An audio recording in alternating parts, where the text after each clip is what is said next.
সেতুটা যে পার হয়ে আইলাম ভালোই তো লাগলো। হাশেম ভাই আর আমি মিলে পদ্মা সেতু পার হমু। মজিবুর মুন্সির বাড়ি। এটা কি মজিবুর মুন্সির বাড়ি নাকি? হাশেম ভাই কইলে যেতেছেন? দেওরা উত্তরপাড়া মধ্যপাড়া মজিবুর মুন্সির বাড়িতে। এই পদ্মা সেতুটা এত সুন্দর করে কেমনে দিল ভাই? উনি জাপান থেকে অনুদান এনে হ্যাঁ এবং নিজস্ব কিছু অর্থায়নে হ্যাঁ এই সেতুটি উনি নির্মাণ করছেন। মজিবুর রহমান মুন্সি, আচ্ছা। পিতা মৃত্যু আব্দুর রশিদ মুন্সি। সেই সেই ভাই। পূর্বেকার স্মৃতি উনি পুনরায় জাগরণ করছে। আচ্ছা আচ্ছা। আমরা পূর্ব শিশুকালে এই ধরনের সেতু পার হই, কিন্তু শিশুকালে আমরা এত মজবুত করে দেখছি না। না না, যে সুন্দর পদ্মা সেতু দেওয়া হয়েছে এটা। দেশের অর্থনৈতিক অবস্থা দুর্বল ছিল বিধায় এক বাসের সেতু ছিল। আর এটা এই যে এই পদ্মা এই নদীটা সোজা একবারে বুড়ি নদীতে গিয়ে ঠেকছে আর কি। দেখছেন অবস্থা কত মজবুত করে দিছে।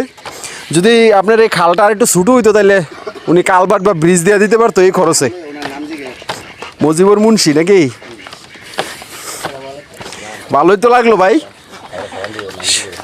সেতুটা যে পার হয়ে আইলাম ভালোই তো লাগলো। এই যে কাকার বাড়ি। আসসালামু আলাইকুম। আপনার নাম কি? নাম মজিবুর মুন্সি।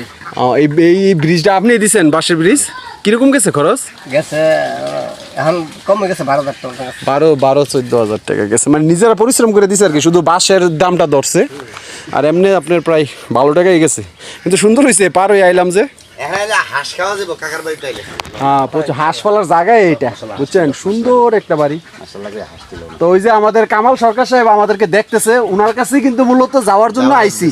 তো ওই দেখছেন চানমুখ, মানে যারে আপনি স্মরণ করে আসবেন, তিনি সামনে পড়ে গেছে। হাই রে ভাই কি রাশি! এই যে দেখেন আমাদের সরকার সাহেব,